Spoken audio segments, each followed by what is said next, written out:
আমরা এমন একটি দেশ চাই যে দেশ হবে আমাদের সকলের দেশ, যে দেশ হবে মুসলমানের দেশ, যে দেশ হবে হিন্দু বৌদ্ধ খ্রিস্টান সকলের দেশ। আমরা ভবিষ্যতে আমাদের বাংলাদেশকে ধর্মের ভিত্তিতে আর বিভক্ত হতে দিতে চাই না। আমরা ভবিষ্যতে আমাদের বাংলাদেশকে রাজনৈতিক কারণে আর বিভক্ত হতে দিতে চাই না। সম্মানিত ভাইরা আমার, আমরা রাজনীতি করতে যে আমরা আমাদের আত্মীয়তার সম্পর্ককে ভুলে গিয়েছিলাম। রাজনীতি করতে যে আমরা সামাজিক সম্পর্ককে ভুলে গিয়েছিলাম। আমরা সামাজিক মর্যাদা, সামাজিক কাস্টমকে ভুলে গিয়েছিলাম, শিষ্টাচার ভুলে গিয়েছিলাম। অতীতে আমাদেরকে আমাদের আপনজন রাজনীতিবিদ চিন্ত না, কিন্তু আমরা সেই পিছনের দিকে ফিরে যেতে চাই না। আমরা এমন একটি ভূখণ্ড চাই, এমন একটি দেশ চাই যে দেশে আমরা সামাজিক ভাবে সম্প্রীতি নিয়ে ঐক্যবদ্ধভাবে বসবাস করতে পারি। সম্মানিত ভাইরা আমার, আমরা এমন একটি দেশ চাই যে দেশে চাঁদাবাজ থাকবে না, যে দেশে লুটতরাজ থাকবে না, যে দেশে সন্ত্রাস থাকবে না, যে দেশে নৈরাজ্য থাকবে না। এমনি একটি আকাঙ্ক্ষিত দেশ তৈরি করার জন্য আজকে আমাদের জুলাই যোদ্ধারা সেই বুলেটের সামনে জীবন উৎসর্গ করে তারা বাংলাদেশের মানুষের জন্য একটি সুন্দর পথ তৈরি করে দিয়েছে। কিন্তু অত্যন্ত দুঃখজনক হলে সত্য, অনেক রক্তের বিনিময় হলো আমরা সেই কাঙ্ক্ষিত পরিবেশ এখনো ফিরে পাইনি।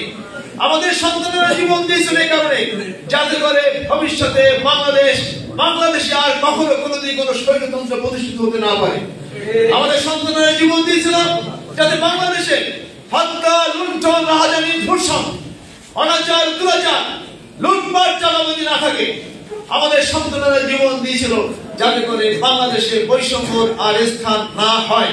কিন্তু অত্যন্ত দুঃখজনক হলে সত্য, বাংলাদেশে এখনো লুটপাট হচ্ছে, এখনো চাঁদাবাজি হচ্ছে, এখনো সন্ত্রাস হচ্ছে। তাহলে আমাদের সন্তানেরা এই কারণে জীবন দিয়েছিল। অতীতে একটি শ্রেণী, একটি গোষ্ঠী লুটপাট, সন্ত্রাস, চাঁদাবাজি করত।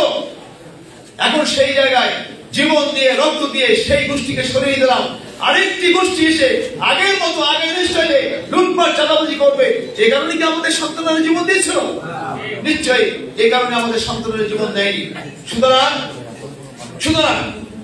আমরা সে আকাঙ্ক্ষিত বাংলাদেশ গড়ার জন্য আমরা কাজ করছি। বিশেষ করে বাংলাদেশ জামাত ইসলাম এই লক্ষ্যেই কাজ করছে, যে লক্ষ্য বাস্তবায়ন করার জন্য আমাদের তরুণ যোদ্ধারা, জুলাই যোদ্ধারা জীবন দিয়েছিল। সেই আকাঙ্ক্ষার নামই হলো ইসলাম। সে আকাঙ্ক্ষার নামই হলো ইসলাম।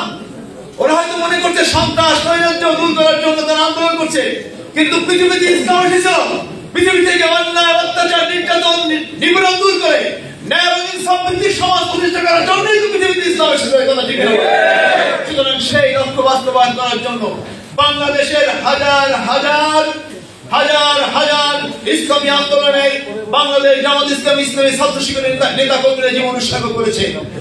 লক্ষ লক্ষ সন্তানেরা মিথ্যা মামলায় অভিযুক্ত হয়ে জেল খেটেছে, নির্যাতন, নিপীড়ন সহ্য করেছে এবং আইনের ঘরে ঢুকে জীবন উৎসর্গ করেছে।